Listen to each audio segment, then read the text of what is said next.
home is, no, this is, sorry. Welcome, everybody. I'd like to call the Energy Awareness Commission for Tuesday, January 9th, 2024 to order. First item on our agenda is the approval of minutes from our November 14th meeting. Have any questions or discussion? I'll make the motion to approve the November 14th, 2023 meeting minutes. I'll second. A motion and second to approve the November 14th, 2023 meeting minutes. Any other questions or discussion? All in favor say aye. Aye. Okay. Opposed? Motion carries.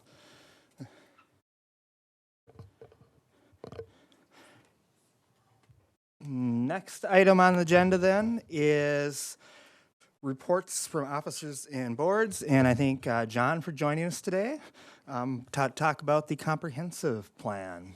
So, Thank you all for having me today. I'm John Nisley. I'm the planner with the City of New Ulm, and the way I kind of designed this presentation to you all, since you're the Energy Awareness Commission, is how does the city's comprehensive plan relate to the city's process of becoming a Green Steps city?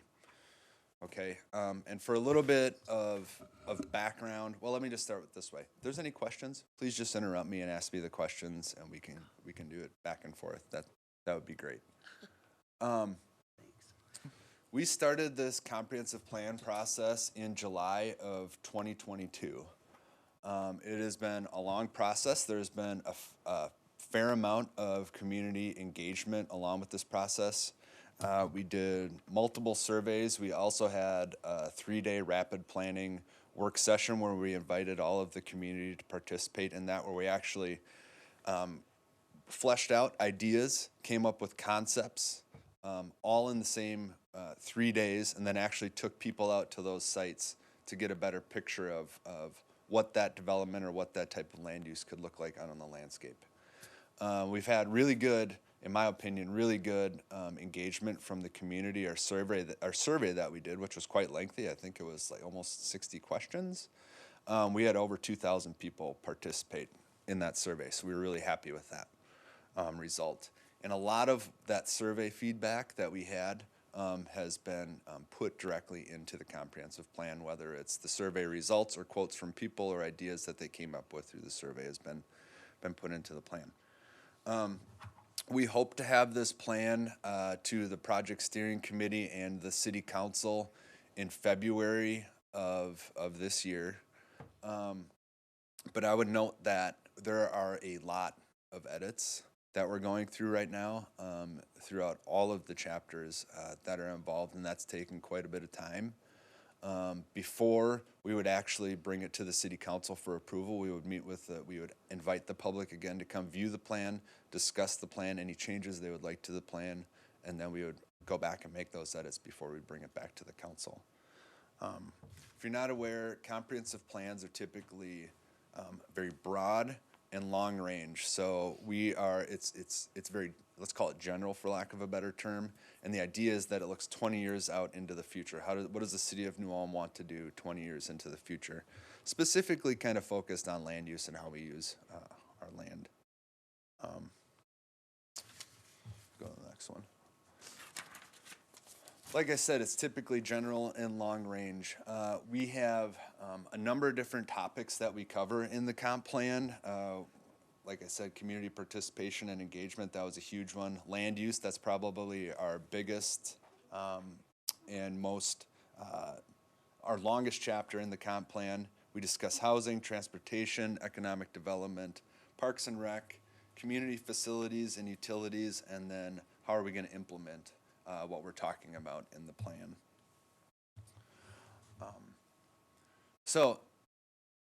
Maybe what you here are all for is how does this plan relate to the Green Steps program? So I went in and looked at those Green Steps cities program and some of the goals and that they have, and they specifically have best practices for land use and planning, okay? And within that, that 29 optional best practices, there are 5 that are addressed in land use. That's comprehensive climate and energy plans, resilient city growth, mixed uses, efficient highway and auto-oriented development, and design of natural resources conservation.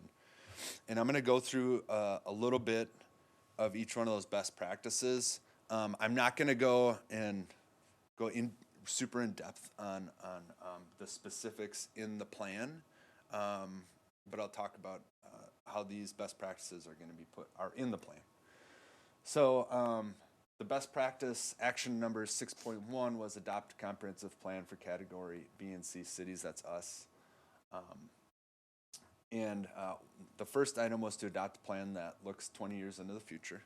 Like I said, our plan is for a 20-year plan, so it'll be New Ulm's comprehensive plan 2024 to 2044.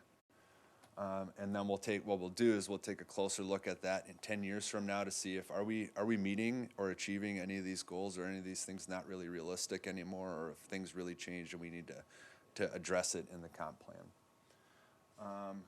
And include focus groups to identify need resources and services. So, for instance, tonight your group deals with energy. So we have different parts of the comprehensive plan where we take a look at energy. Specifically, one of the things we try to address in there is charging stations for automobiles.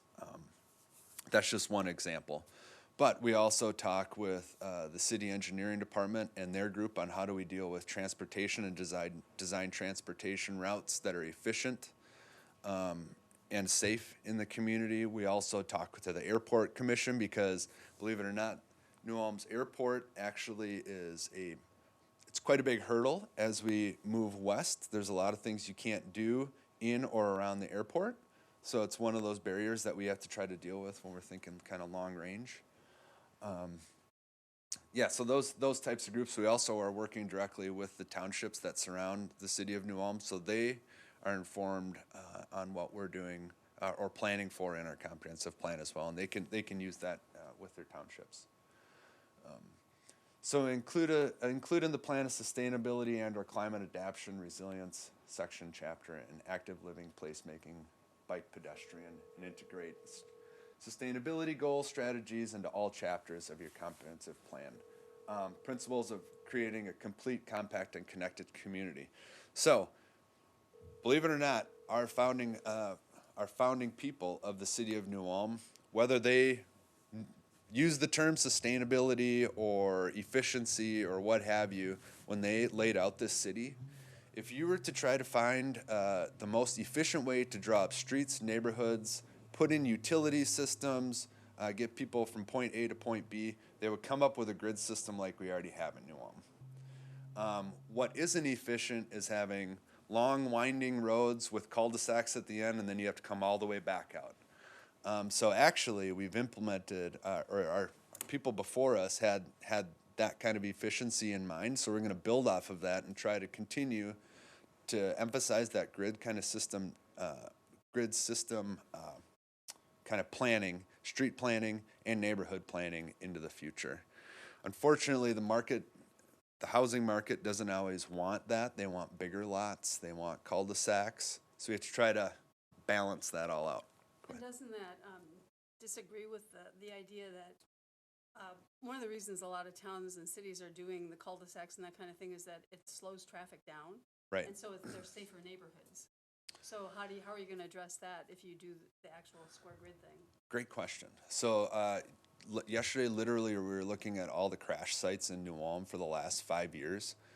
Believe it or not, they're on straight roads where there are stop signs. So North Highland, 5th, Broadway, where there are traffic controlling devices, but a lot of times people have these long straightaways where they don't have to worry about stopping or anything like that. So in the grid section of New Ulm, we do have accidents. They do exist, but a lot of times they're at lower speeds and people aren't getting injured, for instance, in those types of accidents. The tough part is, and I know people that move into the community have trouble with this, the uncontrolled intersections that we have throughout New Ulm. Just remember your right-of-way principles, right? Everybody on the right has the right-of-way, and use the brake instead of the gas pedal to get through the intersection, you'll be all right. But great point, great point. So maybe we need to address that in some way or take a closer look at that.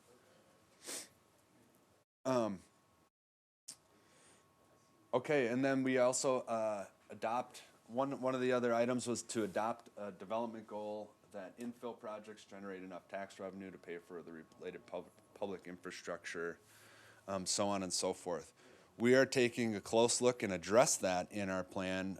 One of the strategies in our plan, especially in land use and housing, is to focus on infill on lots that already exist that have utilities in front of them.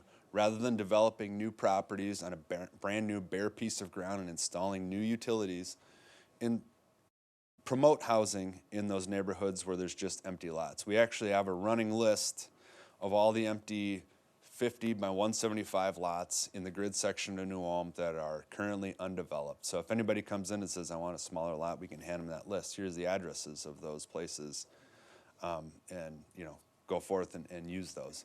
The thing about developing a new site, and I'm sure you all are aware of this, but utilities are incredibly expensive to install right now. Oftentimes they're double the price of the land itself. So if you have a 60, 75, 80-foot lot, you could be looking at $40,000 to $50,000 worth of utilities. That's just to put water, sewer, street, electric, all the utilities in front of your property. Whereas a more affordable option might be to just infill where the existing utilities already are installed. It's just that the land hasn't been developed or hasn't been a house put there. Aren't those all privately owned lots? Yes, That except people are gonna have to want to sell, right? right. So we have on our list too whether or not it's for sale or not. Some of them have actually just stakes in the ground with a sign that says for sale by owner and then their phone number, but not all of them. The other ones you're gonna have to call them up or knock on their door. And how many of those lots, like how many houses are we really talking about? Like 27. Typically in New Ulm, on an average year, we're building 18 to 24-ish new homes. So that would, that could at least provide some relief for that. I don't know that it's enough to address the whole housing issue that we have, but it could be a good start.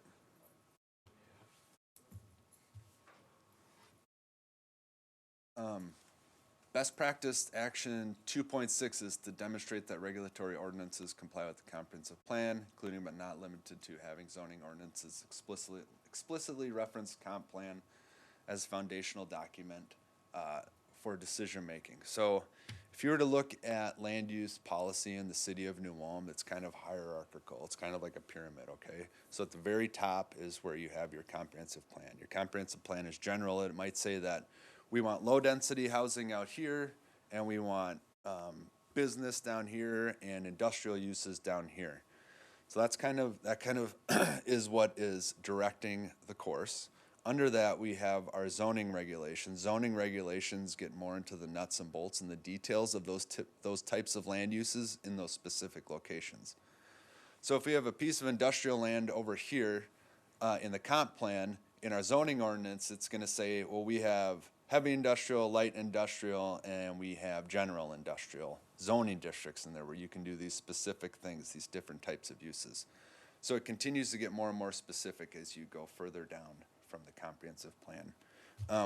In our new zoning ordinance, which we just updated in April of 2022, in one of the opening statements of the zoning ordinance, we referenced the comprehensive plan as being that leading document for the city's land use policies. So we are doing that. Let's see. Comprehensive plan referenced in all land use and development ordinances and regulations, in addition to zoning ordinances. Zoning decisions are to be required or referenced be in compliance with the comp plan. So anytime we bring a special type of use permit to the City of New Ulm Planning Commission, we have a staff report. And in each one of those staff reports, we go through the various types of land uses based on the comprehensive plan in the location, specifically where the proposal is being proposed, and then the surrounding types of land uses based on that comp plan land use map. And then we discuss in our staff reports whether or not this complies with the comprehensive plan or it doesn't comply with the comprehensive plan. Typically, it won't even go to the planning commission if it doesn't meet the comprehensive plan requirements, because those are pretty basic.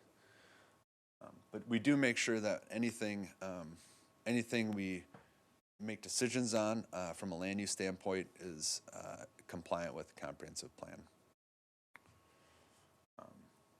I should note on that the planning commission and the city council, though, also can make changes to the comprehensive plan. They can amend the comprehensive plan or parts of the comprehensive plan, and that has happened recently. The most notable was, if you all remember, that Hope Housing apartment project that was being proposed up on Highland Avenue. In the city's comprehensive plan, that was designated, comprehensive plan of 2007, that was designated as low-density residential.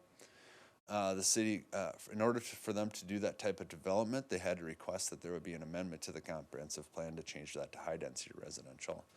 City council felt that there was enough justification and change citywide that would justify that comprehensive plan change to change that area to high-density residential, and they did go through that process and approve that project. But that step had to be done before they could get their zoning permits. So that means apartments.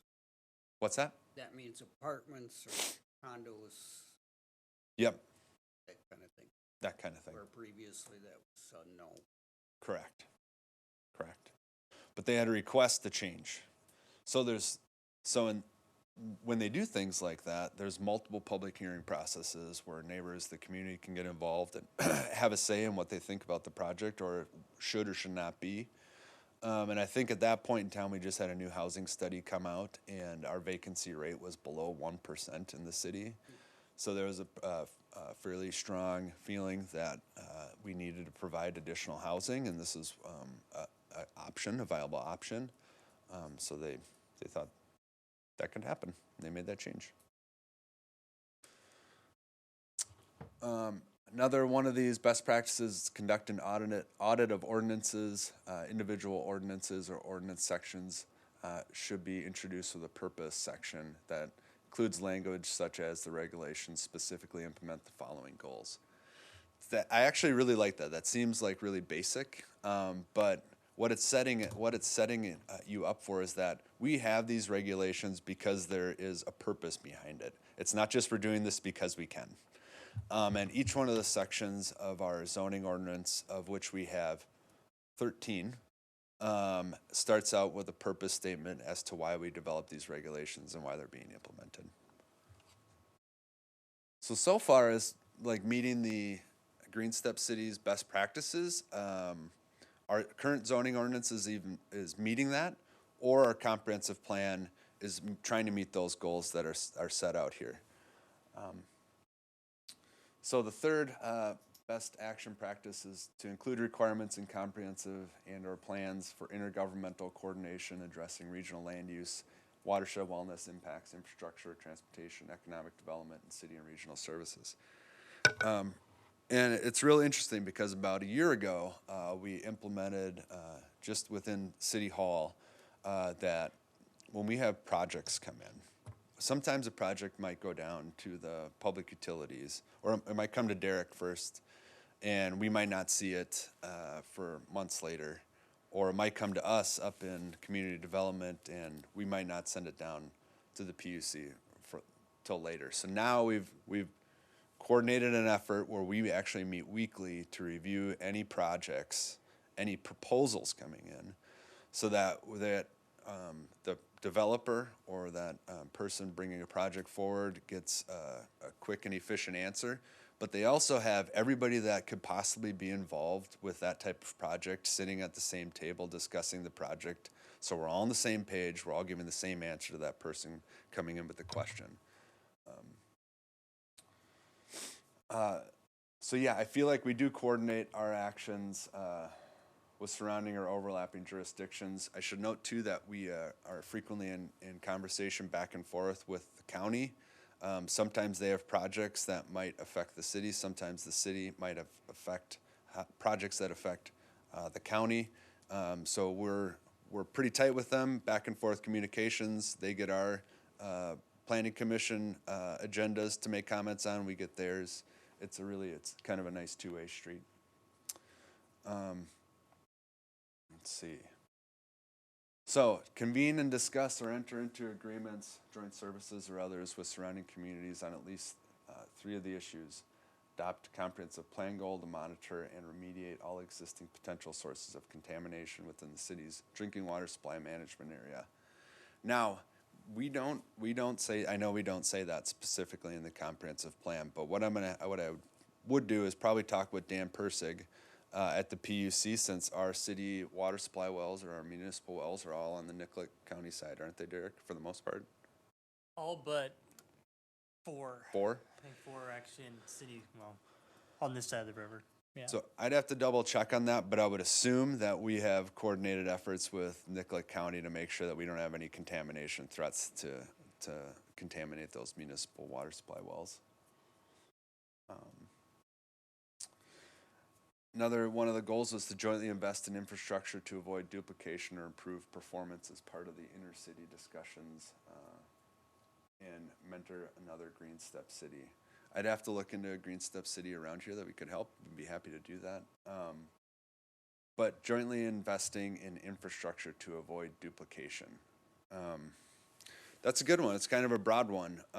One of the things that, as far as infrastructure goes, and not duplicating services, one thing we already do, and I feel like do pretty well, is when we're doing any kind of utility service, okay?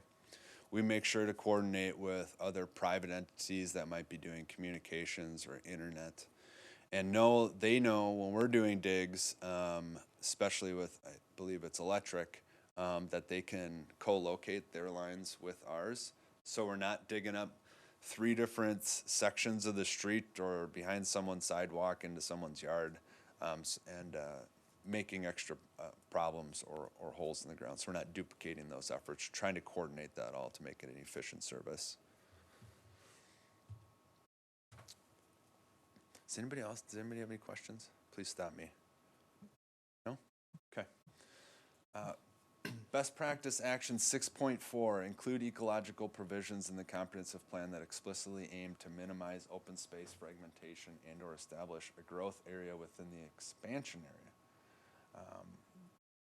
So for cities adjacent to undeveloped land, establish a growth area with staggering criteria that reflects projected population growth, and if applicable, is subject to orderly annexation agreements and planned extensions of municipal city services. So on that, the city already does have, we already do have annexation agreements or orderly annexations agreements with Cottonwood and Milford townships. And in addition to that, we also have our city subdivision regulations extend out to the what could potentially be our furthest service area for electrical. So the whole purpose of that is what we wouldn't want to end up happening is having a whole bunch of 2.5 acre or 5 acre properties just outside of the city limits that could someday be annexed into the city limits. And now what we're going to be doing is putting in city streets, city utilities, city water, sewer, and it ends up being a really inefficient use of those utility systems, because now you have these big giant parcels with a whole bunch of utilities in front of them and very few people. It's better to have that more a dense population to best use those utilities and land space, not just to take up extra land space. And just recently, the city looked at a simple lot division that was just outside of the city limits, but it was in that service area for our electric department. So that subdivision actually came through the city, even though it was in Brown County. Okay, so we do try to make sure we have that coordination back and forth in our kind of planning into the future. As you're doing these plots, how much of when you've got a chunk of land that you are going to be building houses on sometime, do you allow a certain percentage of that to be wild land? for trees, you know, a small park, neighborhood park type things, you know, when you are trying to include natural areas? Right. Great question. So we have with subdivisions, our subdivision regulations, it's called a parkland dedication fee. So if you were to develop, let's say you're going to take 10 acres and develop it into a residential neighborhood. What we would do then is there is a fee that goes along with that platting process, which is intended to pay for future parkland, to buy parkland in that general area to develop a park into the future. A lot of times it takes multiple developments to pay for that, all of that park land and, you know, structures, amenities. But the whole idea is that then currently within a third of a mile of your home, you can be able to walk to a park. And that also too is addressed in our comprehensive plan. That's something we want to carry forward. I feel this is just me personally, I feel very strongly that even if you don't use parks, they're very important to neighborhoods because anybody can use them. And I'm a fairly strong advocate that you should be able to walk to them too as a little kid or as a family. So we're going to carry that forward in this comprehensive plan as well.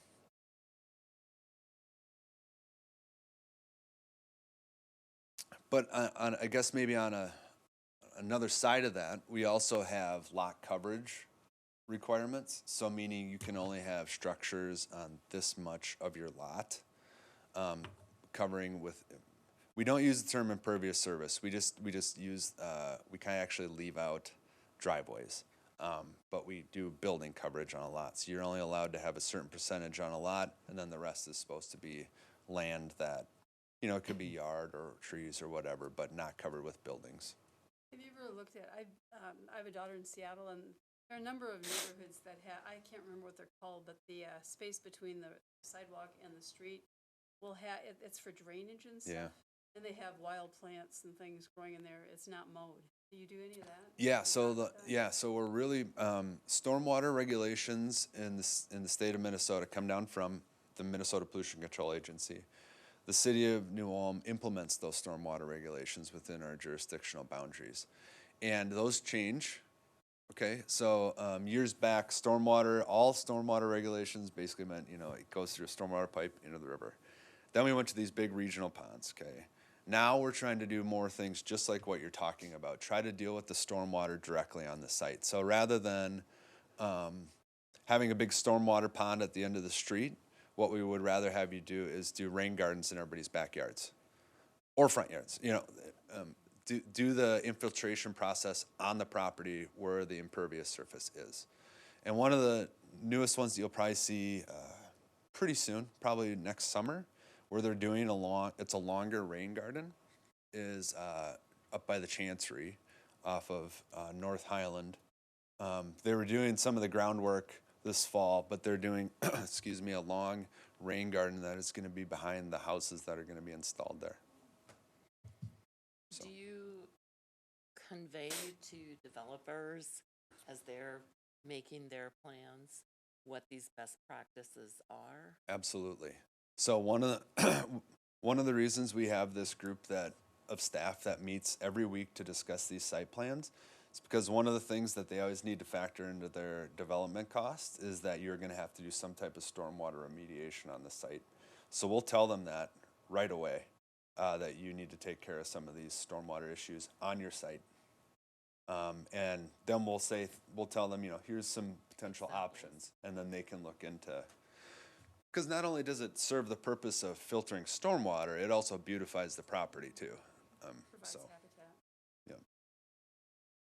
Well, some of the nicest ones I've seen around is up at Herman Heights Park. Those stormwater ponds turned out, well, they're rain gardens, but they turned out fantastic. Too bad the wall hasn't turned out yet. Just give me time on that. Little problem here. So, okay. So another one of the goals was to prioritize natural resources inventory results through a natural resources assessment involving the public to minimize the fragmentation of development of agricultural, forest, wildlife, pollinator habitat. high-quality open space lands in and around the city. I'll be honest with you, we don't have anything, we don't have a natural resources inventory in the city, but we do have, what we do have are provisions protecting our bluff lands. So, but really that just talks about keeping structures away from bluff edges, not eroding those bluffs any further. And we do have some noxious weed language as well, and invasive species language as well. But that hasn't been a focus, and that's something that we could really, I think, improve on and spend more time on.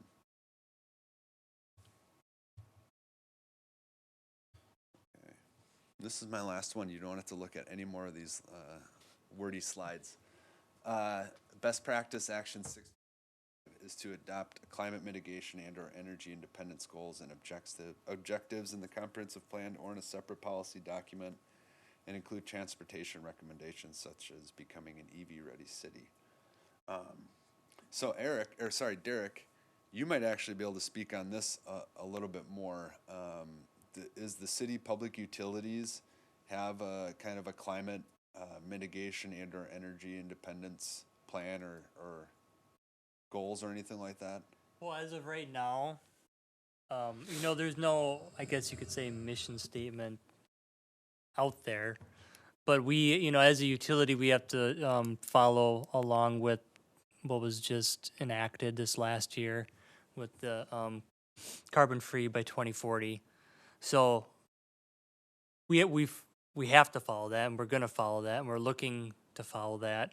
But there was also rules and state statutes prior to that, but people probably weren't aware of. Going back to 2012, I believe, certain utilities had to have a certain percentage of their electric portfolio renewable, and we've either followed or exceeded those limits.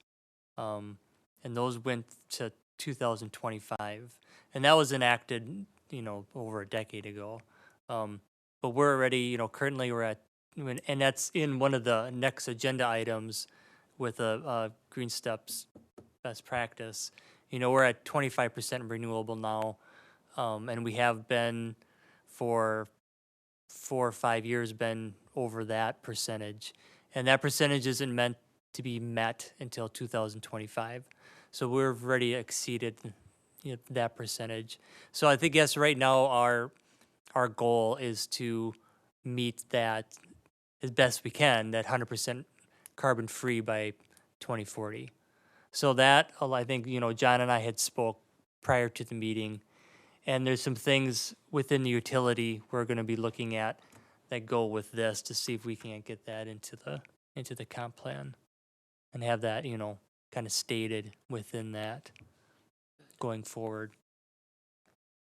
And would the comp plan then reflect not just the goal, but some of the steps to get there, or would that be a plan within the PUC? As with the with Green Steps, Well, or what's carbon free by 2040. So if there's a goal to be carbon those free, steps to get to that goal. And I thought you were talking. Okay. Yes, I think there would need to be. Otherwise, it really wouldn't be a plan. It'd just be a statement. Yeah. So definitely. the way great question. The way I would see that, and the way we've done that with other parts of this comprehensive plan, is if there is a strategy or a plan that's set out by the PUC that says we're going to meet these goals and these targets by this date, we would reference in the plan. We would simply say to comply with the goals and criteria set out in such and such name of a plan. We wouldn't list all the goals in the comp plan. And the reason why I say that is we reference a lot of different plans, whether it's transportation plans or airport plans in the comprehensive plan. We're already at like 100-something pages, so we're trying to just save space as much as we can. But if it's in the comp plan, it means that we should be it's something that we should be targeting and taking steps towards achieving. and does the state provide, and I don't know who that would be, does some entity in the state provide some strategies to cities our size to help us become, carbon-free by 2040? There's organizations that are willing to help, yeah. As for like the state, they have certain forms of energy that they maybe wouldn't say recommend. They might recommend, but for instance, I think there's certain forms of energy that are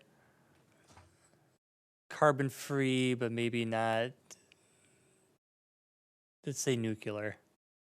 They don't really mention nuclear in there. There's certain hydropower that can be captured by a utility, but not after a certain date. So there's certain guidelines within that plan that kind of are guidelines. But as outside of the state, I mean, there's definitely organizations that are out there to help with that.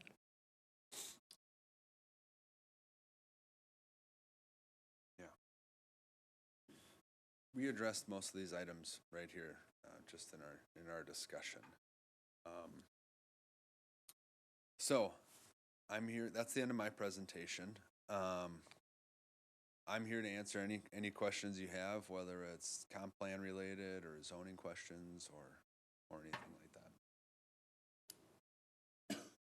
We had kind of an interesting process here in the fact that the city's zoning ordinance was totally remade and updated in 2022. Typically, that would be done after the comp plan. But that was kind of something that had been in the works for a while and we needed to get finished.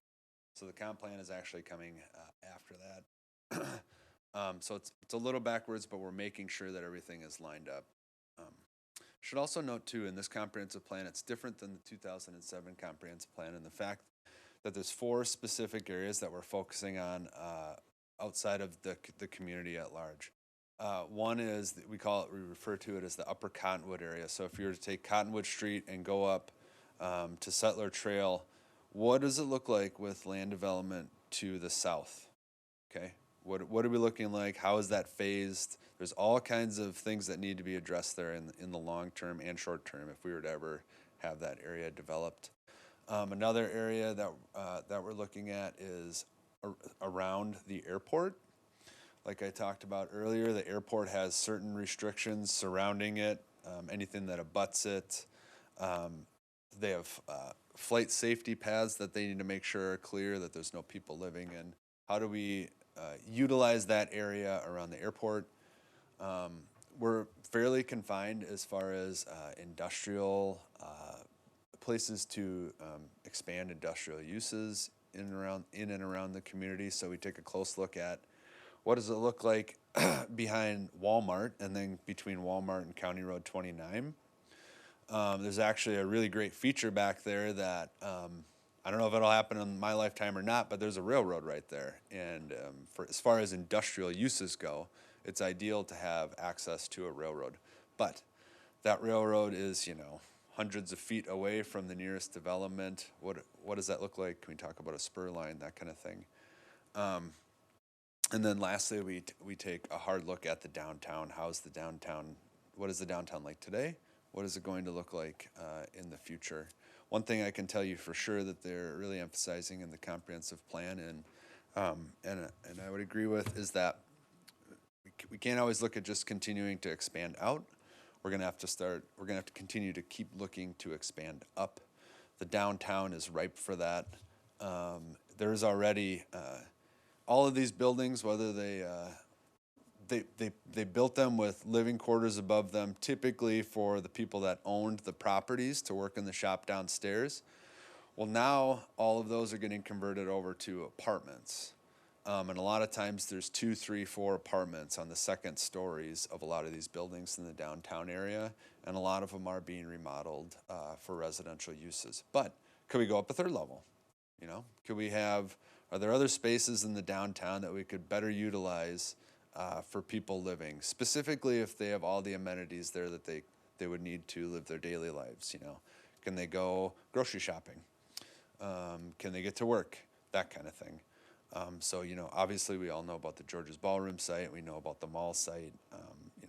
what do those two sites look like in the future as far as residential and retail in the downtown area, and take a hard look at that too.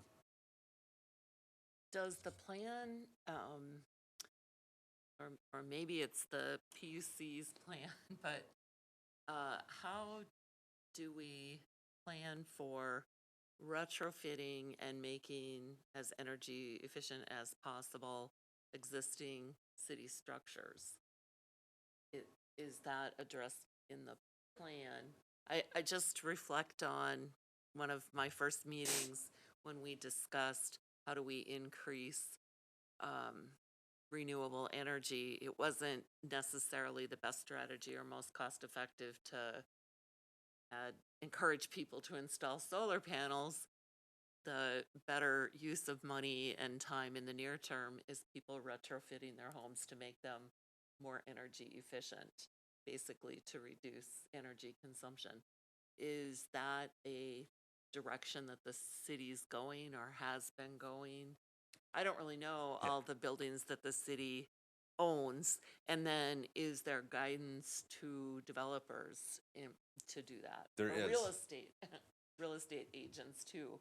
Yeah, and that's actually, the state of Minnesota has an energy code with any type of development. So if they're doing major remodels to houses, or they're doing remodels to commercial structures, they need to be built to the state of Minnesota's energy code, which is, it's very strong, and there is a lot of efficiencies gained throughout that process.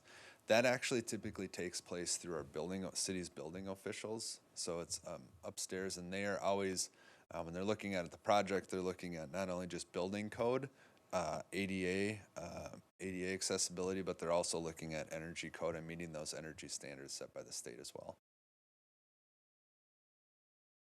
So if the city owns a building, we'd have to be looking at that as well.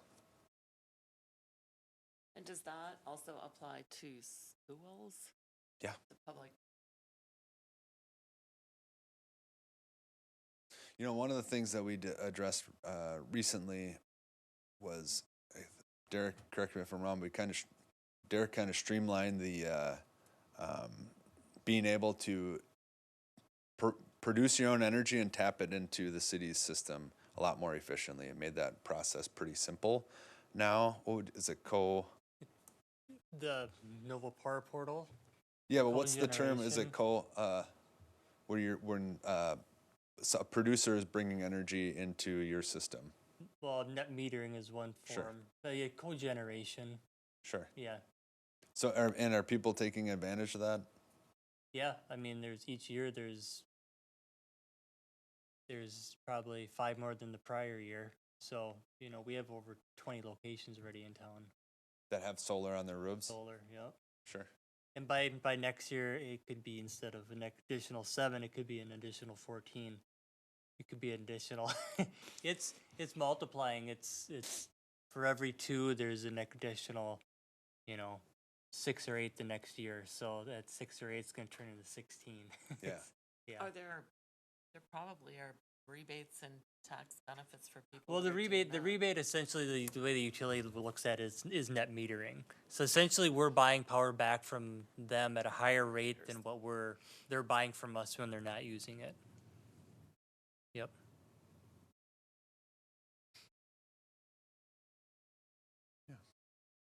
And so the next, can you give the timeframes again? When this is proposed to be adopted? Okay, so we're going through the draft right now. We'll be bringing it probably to the public in February for kind of a public forum, and then we hope to have this approved by the end of February or beginning of March. We'll see. They're kind of fluid dates. There definitely will be something in the newspaper notifying the public about when there will be an open house to discuss the plan. So there should be notification, and on the radio. So I know you're kind of on a short timeline, and we just meet every other month and also do special meeting, but is there anything from us as the Energy Awareness Commission to support you or to help you get through the process, or? What I would do, if I were you, is when we get the draft for the utilities, portion of the comp plan, please take a hard and fast look at that. And any other, and the community facilities and utilities, or any other parts of the plan you want to, and just provide us with feedback. We do read every comment that we get back regarding the plan. So, Well, and it's possible that it wouldn't be adopted till after our March. But it sounds like the public input, we wouldn't have a meeting before that necessarily. But it's starting to look right now. February is pretty hopeful. it's leap year though. You do have an extra day. Your March meeting, you might still have some time. Okay. Any other questions for John? RV or EV stations. Where does that fit in here? So we need to make sure that we allow for them everywhere, anywhere that they're being proposed, which we do. We also have some general standards behind those too. So like if you're gonna have an EV charging station in a neighborhood, which wouldn't really make sense, you'd rather have them along a commercial corridor where more vehicles are traveling by. But let's say wherever you're proposing them, that there's certain things that are around them, so it doesn't just look like an EV charging station just sitting out in the middle of nowhere. There's landscaping requirements and that type of thing. But we have already accounted for them in our zoning ordinances, and they are definitely mentioned to utilize them wherever possible in our comprehensive plan. Do you have specific locations for them, or? That we have selected in the city. Yeah. Derek, do you know on that? Like John said, they can kind of go wherever. I mean, in residential areas, they're not going to just be out there. They're going to be in people's garages, right? Maybe in the future, there could be one located by a park. That isn't shown in the comprehensive plan. This is where. No, it's not. No. Good question. There are, so there's the city EV charging stations. We're also getting some interest right now from private entities installing them. Doesn't Hy-Vee have one, or am I dreaming that? I don't No. know. And I don't maybe know that Hy-Vee has It must be one. a different town. know they that have. Hy-Vee has There's the one here. That's just, let's see, Yep. over there. Then there's one straight down, With a- across from Durham Park. And then there's, as of right now, there's at least 2 for sure, possibly 3 car dealers that have them. And there's another one that's going to be installing one. Then there'll probably be another one that after that person eventually will. So that's a pretty good amount of locations kind of spread out. But there's probably lots of room for more in different locations too. So, It's this, Yeah. which way do somebody's buying a car or truck, whatever. Well, you don't want to buy it if there's not good available stations, because cost, put that into your home is high and can even make a difference for, whether you decide to buy. yeah, depending on what Electric. what style they want to put in their home, it can be expensive. You can, yeah. If I'm not mistaken, some of those vehicles can kind of just get plugged in, and it's just a longer, it's a longer charge. That's where you'd plug it in at 9, 10 o'clock at night and, not want to go anywhere until 6 or 7 in the morning. Well, I've heard it takes like 2 or 3 days with just 110. It could, I suppose it depends on if it's fully drained or not, Yeah, that was when I attended this past summer one of the clean energy forums. That is one of the issues they're trying to overcome and trying to get the industry to focus on a more generic charging system, because sometimes it gets proprietary and you have to have certain plugins or certain systems, and they're trying to make that more generic which will also tie into their trying to expand a charging network over the highway corridors at some point, instead of just up in the, I think their focus right now is up in the Twin Cities at this point in time, but That makes sense. yeah. Seems like parks and baseball fields and fields like that would be good places to have a charging station, because people are at those things for multiple hours. You're gonna be looking at city locations. They seem like they'd be good places. Sure. Makes sense. Yep. Good idea. I know the one across from German Park, I know it gets used, but it's not a supercharger, is it? 'Cause It's a level 2, and it's a very old level 2. So Yeah. now level 2s are probably faster, quite a bit faster than that level 2. But the one that's just over here is a couple. It's a fast charger and a level 2. Yeah. Yep. I'm not sure what. Oh no, go ahead. You talking about one in the parking lot? Yeah, the one in the parking lot this way. just across. The one that's, No, yeah, Broadway's here. Broadway's here, so it's yeah.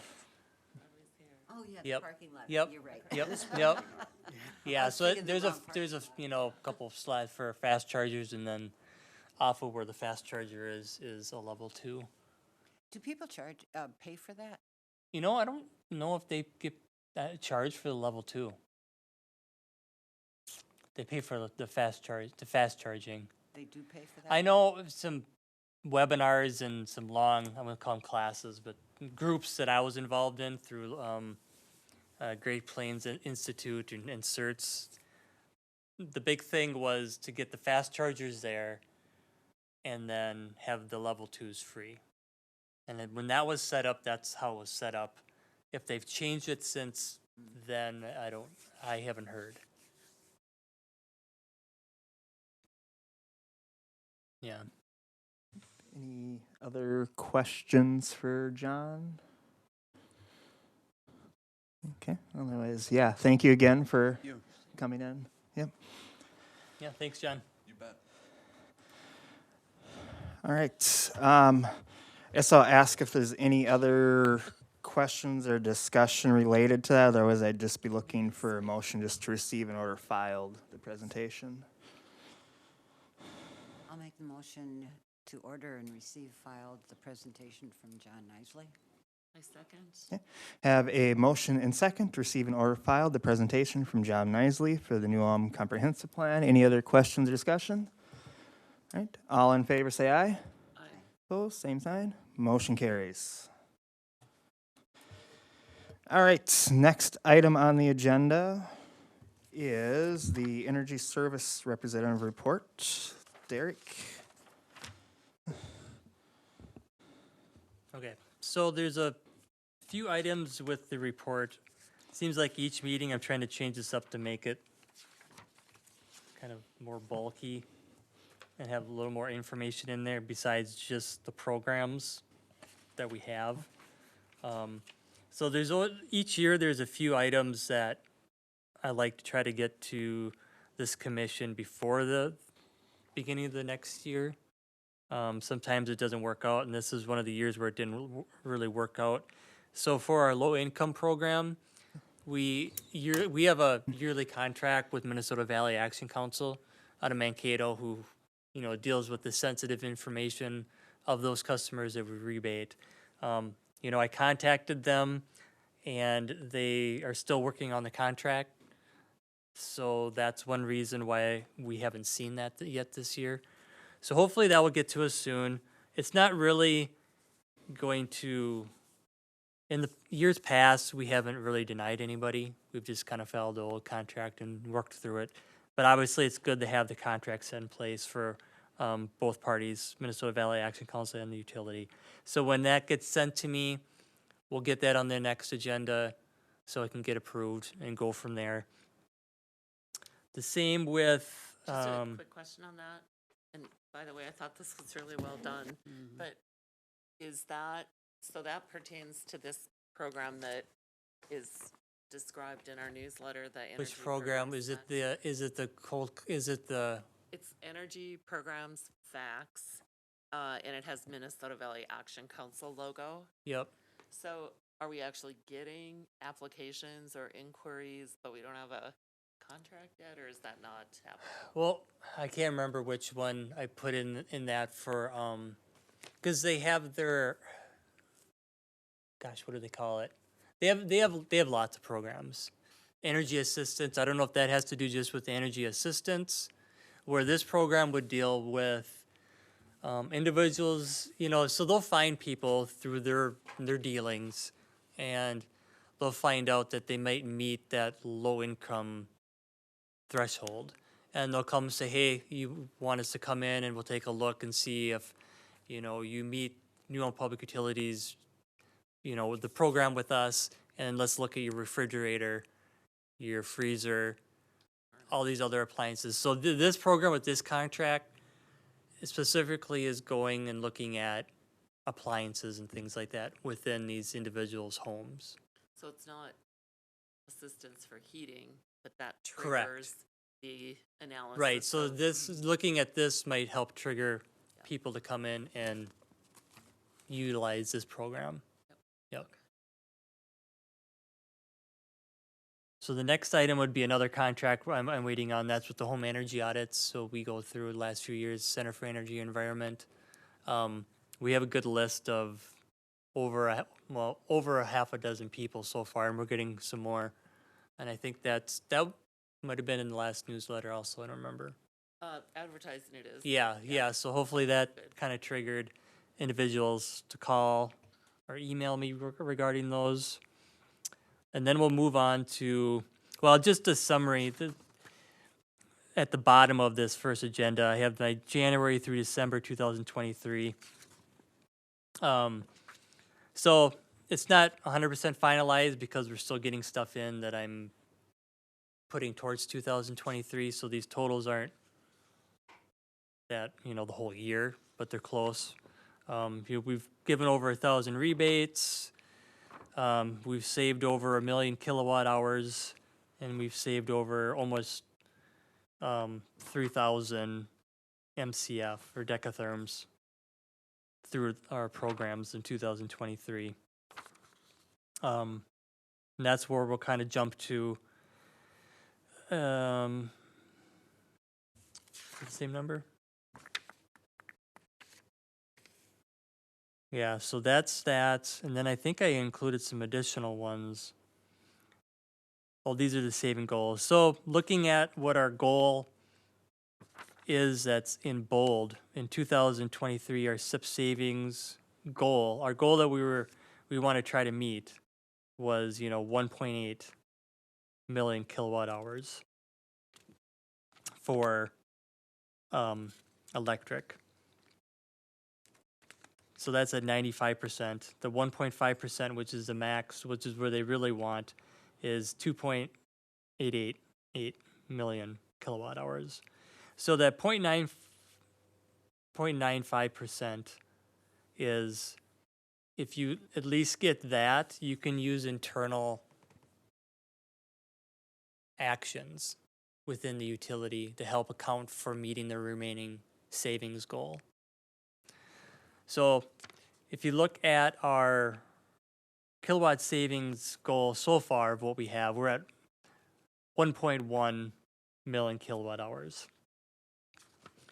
So we're really close to that 0.95%. That's not including another, at least one rebate that we've gave out just 2 weeks ago.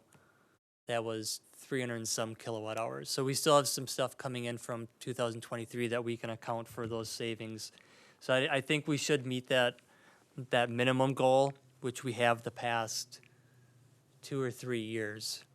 So we'll meet the 1,829. Well, as long as we get, as long as we can at least get to that 0.95%, we can use internal savings to capture the remaining of that savings goal. It's a big jump though for 2024. Yeah. It's like 1 million more. Yeah, and that it's all based off of and that 2.99 is the overall savings goal. I mean, that's obviously what you want to get to, But it gets hard, especially the last few years with COVID and the prices of things. I've talked to other municipal utilities, just regarding some other changes that are occurring with SIP, and they just were saying they're at like 50% of their goal. Everybody's just kind of struggling with what some of these new changes are in the savings goals. So we're not alone, but we have good numbers of people participating. We have over 1,000 different applications that come in. And how does that compare to past years? It's increasing? Or- It's pretty steady from year to year.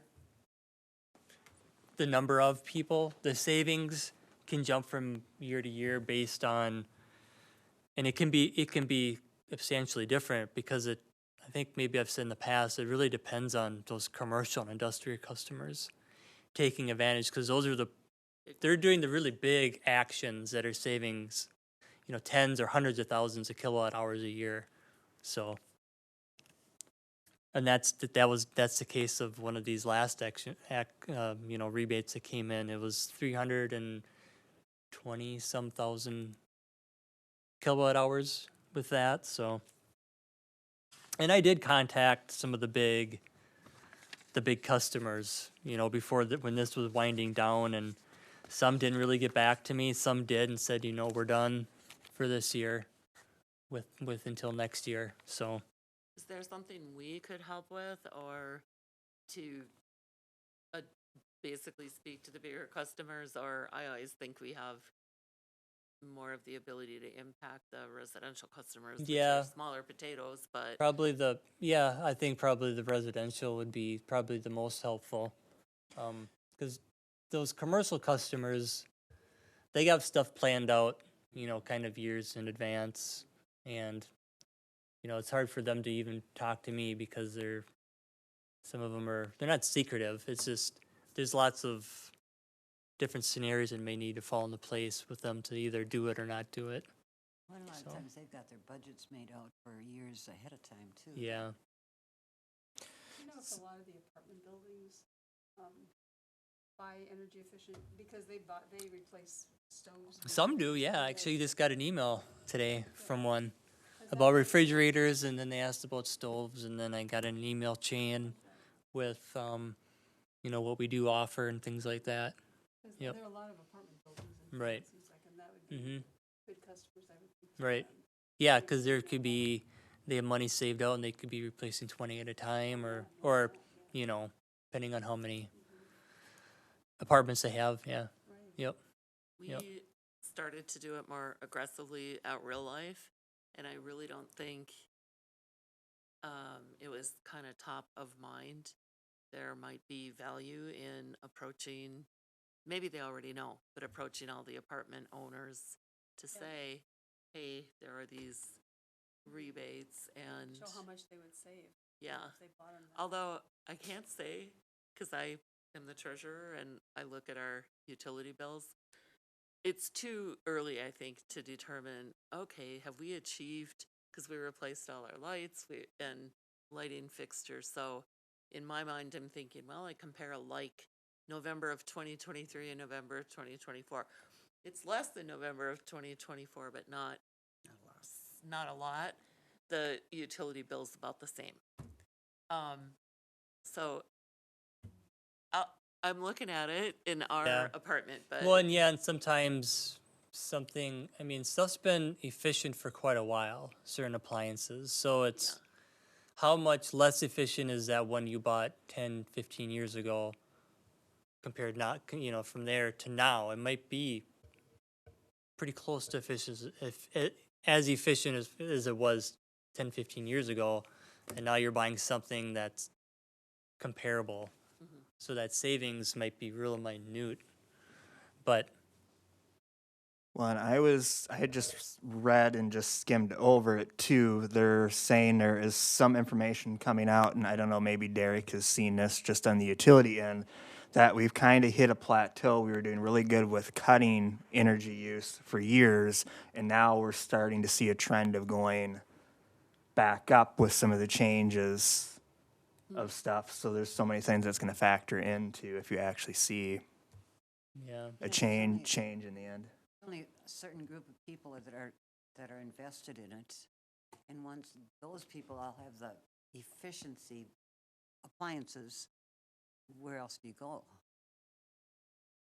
So I can see they're starting to plateau. Yeah, and there's another part of it too was the fact that the price of the more efficient bulbs, light bulbs, have come down and that stuff. So now it's also increasing to like, well, this costs less, so I can have more of this than I used to have as well. So How do they, you know, have you talked to them about making sure that they're starting to use energy if things are they? I don't know. They do, yeah, they do, and actually I'm working on something where they've just revamped a bunch of their boilers. Oh, okay. So we're trying to find the savings for that. So that should be a pretty big savings for them. And not only savings, but check as well. So, yeah. Yeah, I usually, you go through stretches talking to certain customers because they do stuff and then they're laying low. I mean, not laying low. They're still probably doing things, but, there's many different departments and things going on with that facility. Like the college, I'm talking to them now about some boilers. They might look at something else for the following year, that 2 years after that, then you kind of pick up doing stuff with them, yeah. So Derek, this might be something more for the future, but out of curiosity, so if we still have money left in the CIP account at the end of the year, does the low income program help you capture savings to the extent that if there's more money there, if more money would get put into that program that they could use, would that help you capture savings if it, instead of it just sitting in the account? I know that's probably not a simple answer, but just kind of something. So we pay 100% for everything. So the savings we're capturing from that, so we're paying 100%. So the difference between what we're getting in savings and what we're paying for is the savings technically is, extremely overpaid, but that's not the point of the program. It's to help that long-term savings for those people that have the energy burden.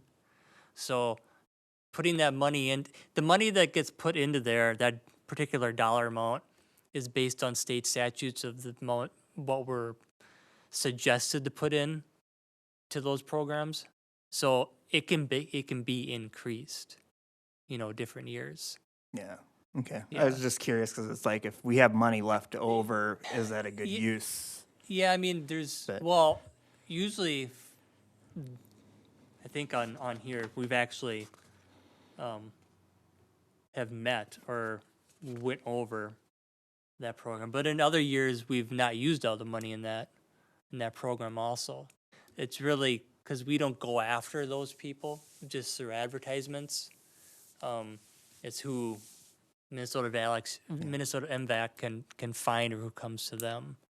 Okay. So, yeah, because some of those appliances, there's not much savings to begin with, but they add up if more people submit them. So according to this, if I'm reading this income statement correctly, at the end of December, we had 80,000 left. Am I reading it right? So at the end of, this is through December. It's not closed yet. Right. So this could get lower, but as of when this was printed, it was 80,000.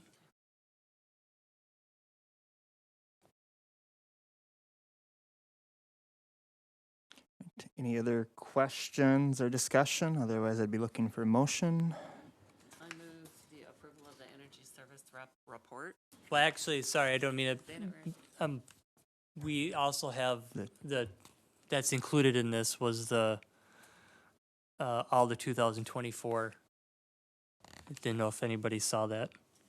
Okay. Yes. Looks like a pretty significant increase from Yeah. 2023 to 2024.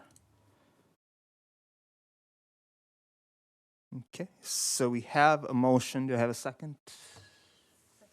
Okay. Motion and second to approve the Energy Service Representative Report for 2024. Any other questions or discussion? Right. All in favor, say aye. Aye. Opposed? Motion carries.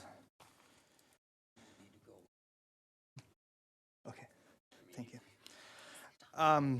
Under new business then, we just have a couple things, and I lost my place. Give me 1 second. Okay, approve best practice 15.2, which is the purchase of energy used by city government with a higher renewable percentage than required by Minnesota state law. I believe Derek was kind of talking a bit about that before in our discussion. Okay. Yeah, so this was best practice 15.2. This has to do with the purchasing policies of the utility, or there wasn't a municipal utility, the city, and how they purchase their power. So like as I stated earlier when John Nisley was speaking about the New Ulm's comprehensive plan, our current energy mix is 25% renewable. It's higher than what's in Minnesota state statutes, which I didn't include that, but I did state that earlier, where utilities need to have at least 25% renewable in their portfolio by 2025. And we're at 25% now, but we've had at least 20% renewable energy since 2015. So we, the individuals at that point, when the investor-owned utilities were required to do this, I don't believe municipal utilities were required under state statutes to follow that, but people within the utility decided to follow that, thinking it was in the best interest of the utility and the community to purchase renewable energy back then, and that could have been 2012 or older. So the utility has been purchasing renewable energy for quite some time. And most of the energy that we purchase that's renewable is in wind. So that we have a purchase power agreement with Heartland Energy, in South Dakota. And that bulk of energy that we buy from them, 25% of that is renewable. And we have a super small portion that's hydroelectric that comes from WAPA. That's hydro, but that's actually under a megawatt. So it's not much, but it adds to it. So most of it is wind. And of course, there's the energy we purchase on the market that has a mixture of renewable in it also, but we don't factor that into our overall portfolio. Because you could figure it out, but it gets pretty tricky because you got to look at the market when you bought it, and they'll have their X amounts coal, here's hydro, or here's whatever they happen to call for that time. So I think just with our current energy mix now and what's stated in Minnesota state statute, which was 216B, 1691, it has subsection 3B, that's where it states the requirements for the utilities, and we meet that. I also added our Clear Energy Solutions program of where we allow customers, if they want to support renewable energy, they can buy the RECs, the renewable energy certificates. I'm not sure if that really pertains to this or not, but I don't see any reason not to throw it in if it's something they're looking for. Get an extra star maybe or more. Are people enrolling in the rec program? I've had some people call. There's currently only 2 individuals that have. That's not including one of the industrial customers that's buying RECs also.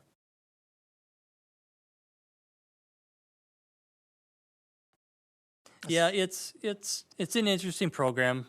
It's you're supporting it, but yet you're not directly getting the energy from it. It's like you're buying an offset, sort of. I mean, Yeah, I won't lie. money. Renewable energy certificates are kind of their own. Yeah. It's like you're It's- donating to a nonprofit. It's they're acknowledged by the state and all states and this and that, but it's just interesting how they have a value and how it kind of all works. Years ago, people used to buy offsets when they flew.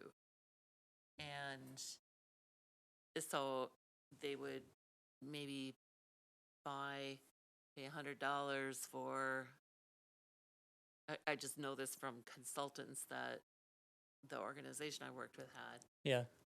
And that was for tree planting. Oh, to, sure. As a way to generate more Yeah. carbon sinks, if you will. And I think that direction has kind of gone away, but this is another way to Right. Right. sort of say, okay, well, I just flew back from California Yeah. and got a really cheap flight, but I really am not. I'm doing anything to offset my very heavy carbon footprint there. But Yeah. this would be a way to do that. Yeah. It's not related directly. Well, and but- it'd be a little different. I mean, I suppose it's one way to, you're purchasing it. You're purchasing not the direct energy, but something that states and power agencies, not, the power, I'm talking about the power agencies that control certain sections of the country, are saying that 1 megawatt has a number to it, and you've purchased that number, saying you own that. Technically, that's what it. Yeah, it's interesting. Yeah, to say the least. So, anyways, that I threw in there because if it doesn't pertain to this, they'll catch it and they'll say, that goes to this best practice, which they have in the past. So, Any other questions or discussion? As I'd be looking for a motion.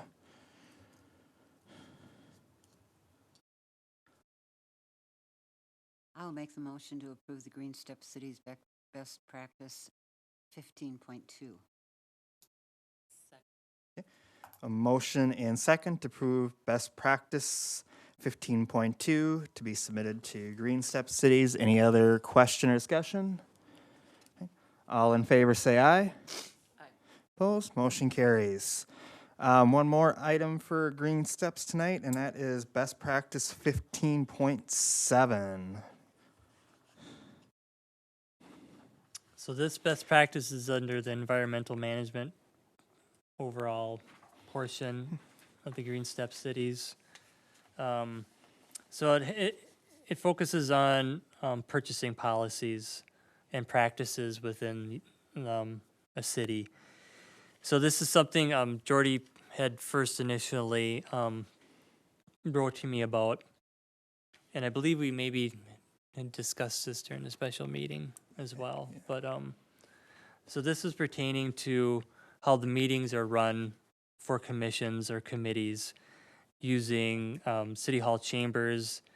So it focuses on, these devices we're using now, limiting, printing of paper and ink, and how that not only that the commissioners or committee members can utilize that, but anyone wanting to know outside of that. So community members, media members that want to report on it, all have that means to look at it at any time. Individuals can sign up for this and take notes, things like that. So it's eliminating a lot of unnecessary printing. So and additionally, we have TV screens in here. There's cameras. There's a conference phone.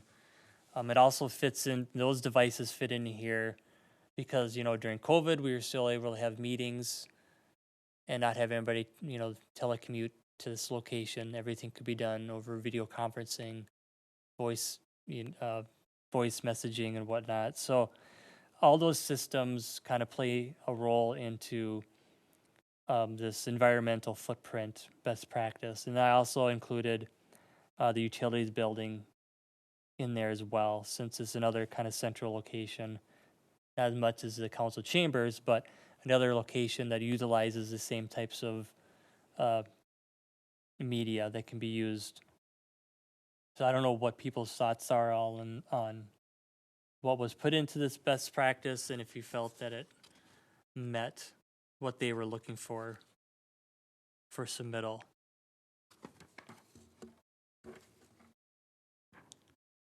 Yeah, I think Or if there's that, anything else that could be included from other.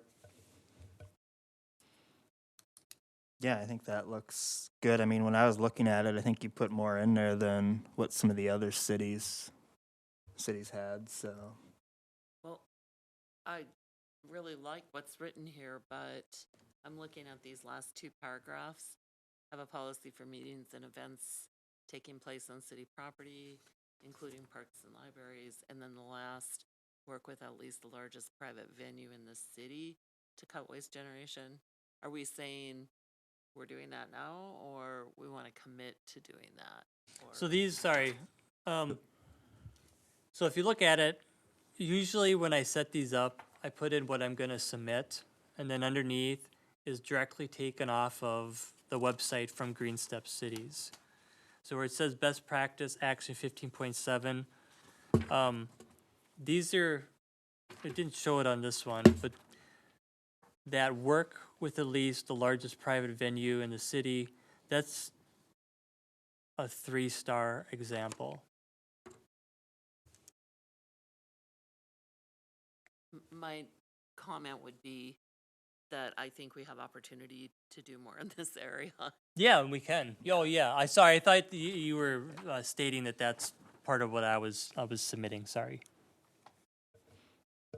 Yeah, and we can continue to always, you know, if we've already submitted something and we change it or add to it, that can always be resubmitted for a higher. And if it's something Star where you level. think we want to work on more before we submit this, Yeah. we can do that. We don't have to submit what I have here. We can keep this and I can file this with my other submitted best practices or ones that we're kind of slowly working on and come back to this and add, keep hitting that, add, this, work with it, with at least, the largest venue and add on to this and submit it at a later time.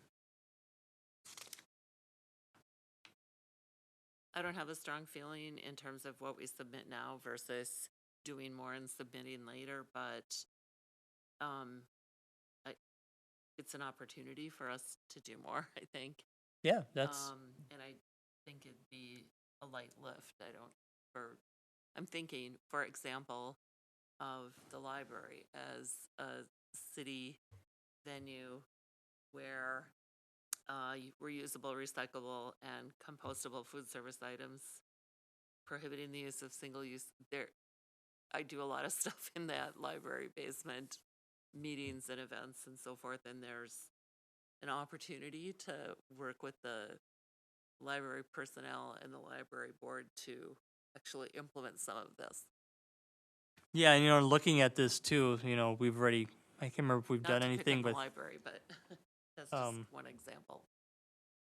something that I missed that we could even include in this, install publicly available EV chargers.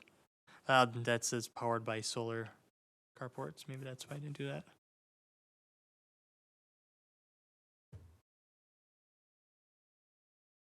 I think powered by solar carports feels way more like California, Arizona, Florida, the very sunny states that have the carports. Yeah, yeah.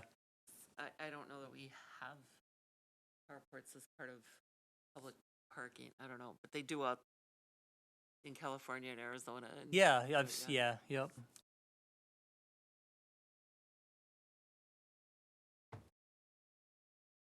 So I guess we could, we can table this. So who are some of the other largest private venue? Or could we revisit this at a next meeting where we actually come in with our thoughts on? I think, well, yeah, Yeah, you could just table it to the next yeah. meeting, and then we can have that discussion again. Is there maybe other places, other city property, parks in particular, where we could look at ways to make improvements that would be cost effective. Well, I'll say it differently, that would achieve this goal and that wouldn't be prohibitively expensive, I wouldn't think.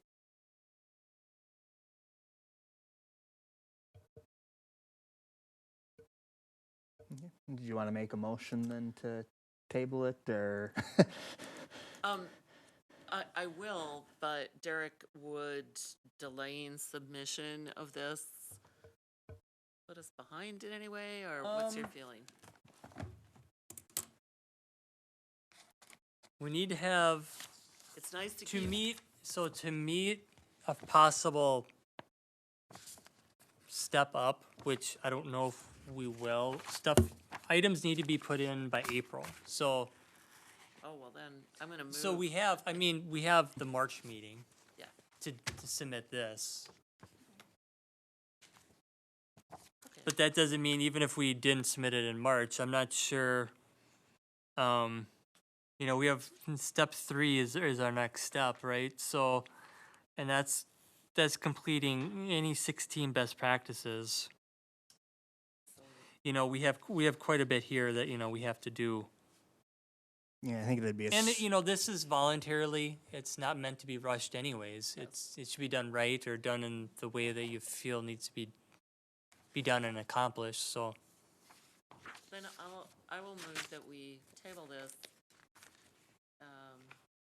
and pick it back up in March and look at some strategies for, implementing this more fully. Is that I'll okay? second. Yeah, have a motion and second to table it until our March meeting. Any other questions or discussion? All in favor, say aye. Opposed? Motion carries. Any other commissioner comments?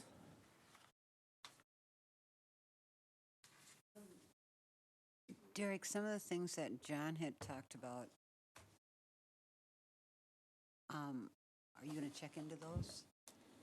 That would have been with the green steps for the comprehensive plan? Yeah, there's some stuff that I'm gonna check into on the utility side, regarding the comp plan and the Yeah, green step cities. Yeah. okay. If the comp plan comes out in draft form with comment period closing before our March meeting, do we need to come together before, or do we just take it upon ourselves individually? What's the thinking there? I think we can just individually, because I was going to try to go to their meeting instead of having to sit and look at the whole thing. I thought going to the meeting would be a little bit better. Yeah. And that way, I was thinking try to look at it and then go to the meeting and, possibly ask questions or that type of thing. But I think we can just, submit feedback through whatever system. I'm sure they'll have a survey or something again. Now others have a different thought, but. No, but maybe you could send a reminder email to all of us when it is. That would be I can, great. yep.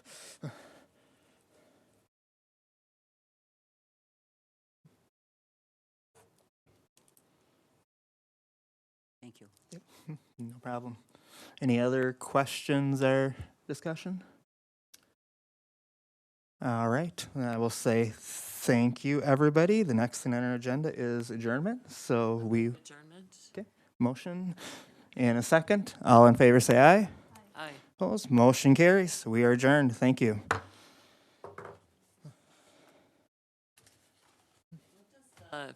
Button here